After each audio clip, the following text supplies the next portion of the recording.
আস্তাগফিরুল্লাহ পাঠ করার সময় ছোট্ট একটা ভুল আমরা বেশিরভাগ মানুষ করে থাকি, আর এই ছোট্ট ভুল করার কারণে আস্তাগফিরুল্লাহ পড়ে যে কাঙ্ক্ষিত ফলাফল পাওয়ার কথা, এই ফলাফলটা আমরা পাচ্ছি না।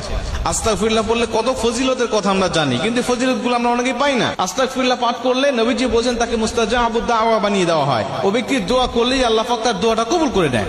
আস্তাগফিরুল্লাহ বেশি বেশি পাঠ করলে তার রিজিকের মধ্যে বরকত দিয়ে দেওয়া হয়। আস্তাগফিরুল্লাহ বেশি বেশি পাঠ করলে তার বিপদ আপদ বালা মুসিবত থেকে তাকে হেফাজত করে নেওয়া হয়।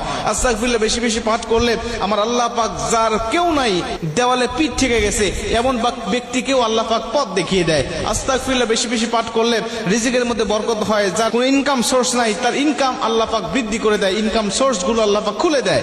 এত এত ফজিলত আস্তাগফিরুল্লাহ, কিন্তু আমরা পাই না। তার মানে হলো আমরা অধিকাংশ মানুষ এই আস্তাগফিরুল্লাহ সঠিকভাবে পড়তে পারি না।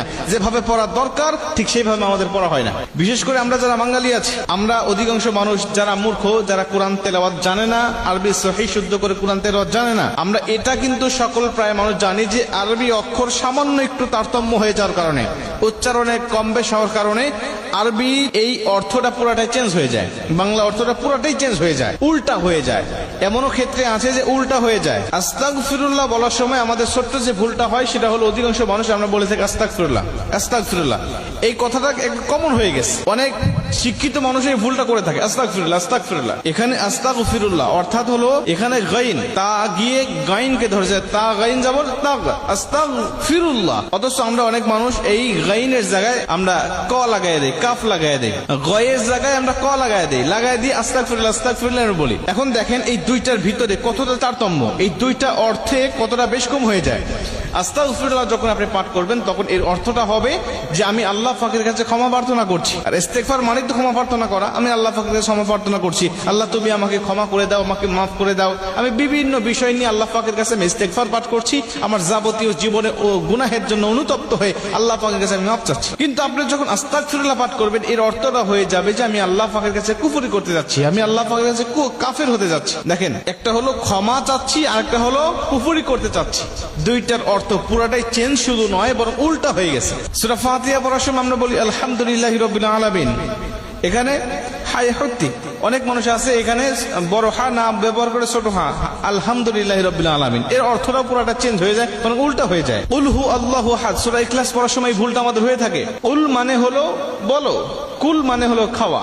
অনেক মানুষ এখানে অর্থটা হলো কুল হু আল্লাহু আহাদ, আল্লাহ পাক বলেন নবী আমার আপনি বলেন আল্লাহ এক, অথচ আমরা বলি কুল আল্লাহু আহাদ, অর্থাৎ খাও আল্লাহ এক। কতটা সেন্সিটিভ বিষয়, কতটা ভাবার একটা বিষয় যে আমাদের সামান্য ভুলের কারণে, অবহেলার কারণে, গাফিলতির কারণে আমাদের পড়া শুধু আমাদের শুধু পড়াই হচ্ছে, এর বিনিময়ে আমরা কিছু পাচ্ছি না। এজন্য নবীজি বলেন কোরআন তেলাওয়াতকারীকে কোরআন লানত করে। এমনও কিছু কোরআন তেলাওয়াতকারী আছে যাদেরকে কোরআন লানত করে, যারা সহি সুন্দরভাবে কোরআন তেলাওয়াত করতে পারে না, এই কোরআন তাদের উপরে লানত করে। মুসলমান ভাইরা আমার, এর জন্য আমরা যদি কাঙ্ক্ষিত ফলাফল পেতে চাই, আল্লাহ পাক যে অফার গুলো ঘোষণা করেছেন, নবীজি যে অফার গুলো ঘোষণা করেছেন, বিভিন্ন আমল করলে যে কাঙ্ক্ষিত ফজিলত গুলো আল্লাহ নবী আমাদেরকে বর্ণনা করেছেন, এই কাঙ্ক্ষিত ফজিলত গুলো যদি আমরা পেতে চাই, কাঙ্ক্ষিত অর্জন গুলো যদি আমরা পেতে চাই, অবশ্যই সহি সুন্দর করে কোরআন তেলাওয়াত করতে হবে।